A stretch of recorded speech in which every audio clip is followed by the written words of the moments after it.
Hello friends, welcome to my channel. Savukku Shankar channel வந்து பார்த்தீங்கன்னா, சவுக்குன்ற ஒரு மீடியா வந்து தற்போது யூடியூப் தளத்தில வந்து நடத்திட்டு வராங்க. ஸோ நல்ல வரவேற்பும் கிடைச்சிட்ருக்கு. ஸோ தற்போது வந்து பார்த்தீங்கன்னா, அந்த சேனலை முடக்கணும். அது மட்டும் இல்லாமல் வந்து பார்த்தீங்கன்னா, ரூ. 1,00,00,000 அபராதம் உங்களுக்கு. அது இல்லாமல் அந்த சேனலில் ஒரு வீடியோ போட்டிருக்காங்க. அந்த வீடியோவில் வர ரெவன்யூ எல்லாமே வந்து பார்த்தீங்கன்னா, சப்மிட் பண்ணணும் அப்படின்னு சொல்லிட்டு சென்னை ஹைகோர்ட் வந்து பார்த்தீங்கன்னா, சவுக்கு சங்கர் அவர்களுக்கு வந்து பார்த்தீங்கன்னா உத்தரவிட்டிருக்காங்க. ஸோ என்ன காரணம் அப்படின்னு சொல்லிட்டு தான் இந்த வீடியோவில் டீட்டெயிலாக பார்க்க போகிறோம்.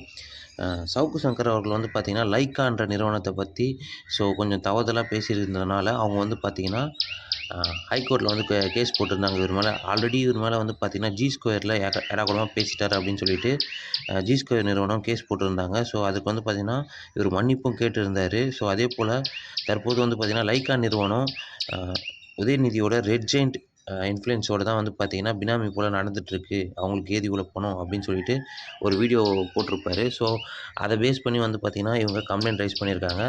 தென் வந்து பார்த்திங்கன்னா, இவர் மறுபடியும் வந்து மன்னிப்பு கேட்டுருவார் அப்படி தான் நினைக்கிறேன். ஏன்னா ஏற்கனவே கேட்டிருக்காரு. ஸோ இதனால தான் வந்து பார்த்திங்கன்னா, அவரோட சேனல் யூடியூப் சேனல் வந்து பார்த்திங்கன்னா முடக்கணும்.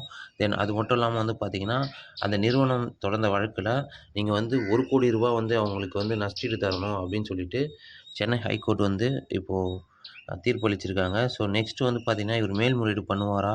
இல்லை மன்னிப்பு கேட்பாரா? தென் இல்லை ரூ. 1,00,00,000 சப்மிட் பண்ணுவாரா? அப்படின்னு சொல்லிட்டு ஏகப்பட்ட கொஸ்டின் எழுந்திருக்கு. ஸோ இவர் பேசுறது வந்து பார்த்திங்கன்னா, பொத்தாம் பொதுவா பேசிடுறாரு. அதில் உண்மைத்தன்மை இருக்கா? இல்லையா? அப்படின்னு சொல்லிட்டு நீங்க நிரூபிக்கணும் அப்படின்னும் சொல்லியிருக்காங்க ஹைகோர்ட்டு. தென் இவர் என்ன பண்ண போறாரு அப்படின்னு சொல்லிட்டு சவுக்கு சங்கர் அவர்கள் நம்ம வெயிட் பண்ணி தான் பார்க்கணும். அது மட்டும் இல்லாமல் இந்த நிறுவனம் தொடங்குறதுக்கு அதிமுக சார்பிலேருந்து அ பல கோடி ரூபாய் பெற்றிருக்குது அப்படின்னு சொல்லிட்டு ஒரு பக்கம் டாக் இருக்குது. ஸோ அதுவும் எந்த அளவுக்கு உண்மைன்னு அப்படின்னு தெரியல. தென் அது மட்டும் இல்லாமல் எடப்பாடி பழனிசாமி அவர்களுக்கு இப்போது லோக்சபா எலெக்ஷனில் கூட்டணிக்கு வந்து பார்த்திங்கன்னா, ஏகப்பட்ட கட்சிகளை கொண்டு வரணும் அப்படின்னும் சொல்லியிருக்காரு. ஸோ அதுவும் எந்த அளவுக்கு உண்மைன்னு தெரியல. தென் இப்போது ஒரு சேனலை முடக்க போகிறோன்னு சொல்லிட்டு இருக்காங்க ஹைகோர்ட். என்ன பண்ணுவாங்கன்னு தெரியல.